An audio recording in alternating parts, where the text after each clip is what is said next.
আরামবাগে অর্গানিক চাষে বিপ্লব, সফল কৃষক। রাসায়নিক সার বর্জন করে শীতের সবজি চাষে নজির গড়লেন আরামবাগের হরিণখোলার আসনপুর গ্রামের কৃষক কাশীনাথ ঘোষ। সম্পূর্ণ জৈব পদ্ধতিতে চাষ করে তিনি লাভের মুখ দেখছেন। এই মুহূর্তে তিনি 22 রকমের সবজি চাষ করেছেন। এছাড়াও ধান, আলু সমস্ত চাষের ক্ষেত্রেই জৈব সার এবং জৈব জিনিস দ্বারা চাষ করেন। কাশীনাথের দাবি, যদি সঠিক পদ্ধতি মেনে জৈব সার দিয়ে এবং অর্গানিক ভাবে চাষ করা যায় তাহলে ফলন খুবই ভালো হবে, খরচও অনেক কম। এছাড়াও সমস্ত চাষিরা যদি জৈব দ্বারা চাষ করেন তাহলে সেই ফসল পশ্চিমবঙ্গ, ভারত তথা ভারতের বাইরেও কিন্তু রপ্তানি করলে চাষিরা আজকে যে ন্যায্য দাম পায় না সেই ক্ষতির হাত থেকে বাঁচবে। রাসায়নিক সার ও কীটনাশক দ্বারা চাষের ফলে হয়তো ফলন ভালো হয় কিন্তু উপযুক্ত দাম পায় না, তার কারণ সবজির মধ্যেই কিন্তু বিষ থাকে। এই বিষয়ে আরো কি জানা যাচ্ছে বিস্তারিত দেখুন 24 আওয়ার্স আরামবাগের রিপোর্ট। চাষ পদ্ধতিতে চাষ করে ধান, আলু খুবই ভালো হচ্ছে এবং যে আলুটা হচ্ছে আলুটা খুবই টেস্টি, মানে আলুর যে স্বাদটা রাসায়নিক সারের যে স্বাদটা পাওয়া যাচ্ছে না, কিন্তু জৈব আলুতে সেই টেস্টটা পুরোপুরিভাবে পাওয়া যাচ্ছে। আপনারাও কি করছেন চাষ? হ্যাঁ, আমরা কিছু জৈবতে চাষ করছি। কি মনে হচ্ছে?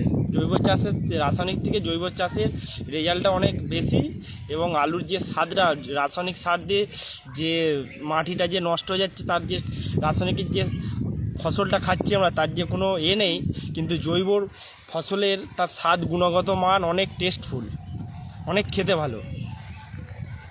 দেখি আমরাও ওই জৈব সার দিয়েই চাষ করি। আমরা ওই যে মানে কীটনাশক সার ব্যবহার করি না, আর এই সব খেয়ে শরীরও ভালো থাকে। আর ওনার দেখা দেখি আমরাও এরকমই চাষ করি, মানে উনি বলেছেন আমাদের এরকম করতে, আমরা ওরকমই করি। তাহলে ভালো তো আছেন, হ্যাঁ, তাহলে শরীর ওনাকে কি ভালো বলবেন? আছে। আর এই সব খেয়ে গ্যাস অম্বল ওরকম খুব একটা হয় না, শরীরও ভালো থাকে।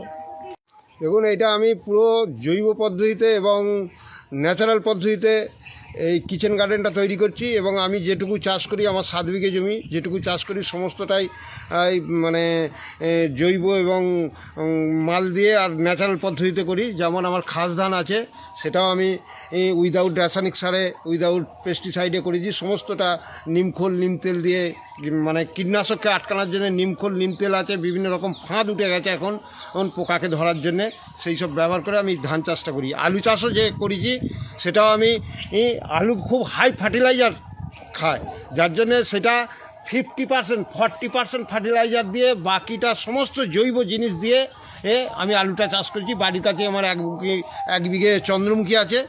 আর এখানে এই যে আপনারা দেখতে পাচ্ছেন কিচেন গার্ডেন, এই কিচেন গার্ডেনটা আছে ব্রোকলি আছে, ফুলকপি আছে, ওলকপি আছে, বাঁধাকপি আছে, আরও বেগুনি কপি আছে, 6 রকম কপি আছে, পেঁয়াজ, রসুন, আদা এবং টমেটো, কাঁচা লঙ্কা, বেগুন, মানে মোট 22 রকম আইটেম আছে। একটা গৃহস্থালিতে যাবতীয় জিনিস লাগে প্রতিদিন সকালে উঠে সেই সমস্ত সবজিটা আমার এখানে আমি কিচেন গার্ডেনে লাগিয়েছি। প্রতিদিন সকালবেলা উঠে আমার যা যা প্রয়োজন আজকে সেই সবজিগুলো তুলে নিয়ে আমি খাই। এতে করে কি হয়, এই যে আমরা যে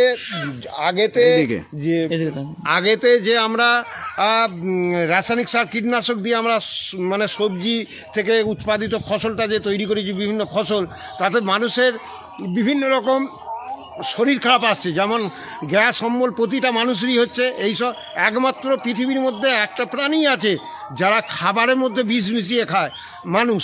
সেটা হচ্ছে মানুষ।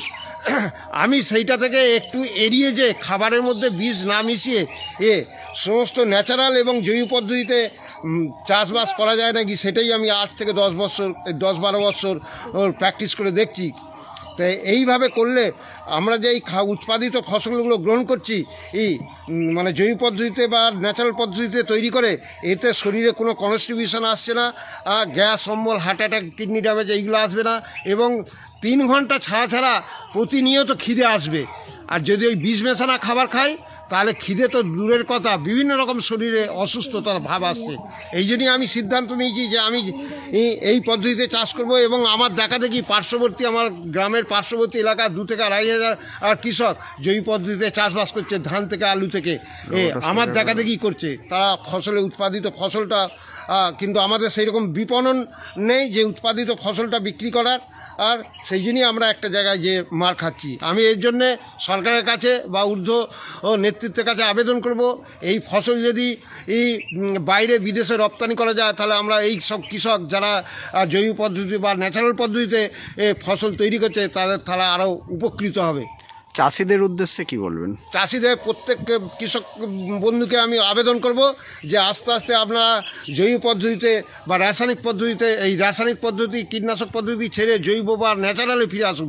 কারণ আগামী বড় বড় বিজ্ঞানীদের ধারণা আগামী 2040 থেকে 50 সালের মধ্যে যদি আমরা রাসায়নিক সার বা কীটনাশক ব্যবহার, প্রয়োজনের অতিরিক্ত ব্যবহার যদি বন্ধ না করি তাহলে গোটা ভারতবর্ষের মাটি লক হয়ে যাবে। এটা বড় বড় বিজ্ঞানীদের ধারণা। সেই জন্যই আমি প্রত্যেক কৃষককে অনুরোধ করব যে রাসায়নিক কীটনাশক বন্ধ করে দিয়ে আপনারা আস্তে আস্তে জমিগুলো জৈবতে বা ন্যাচারালে কনভার্ট করুন। আপনার পরিচয়? আমার নাম হচ্ছে Kashinath Ghosh, village Asanpur, post Madhurpur, district Hooghly, Arambagh.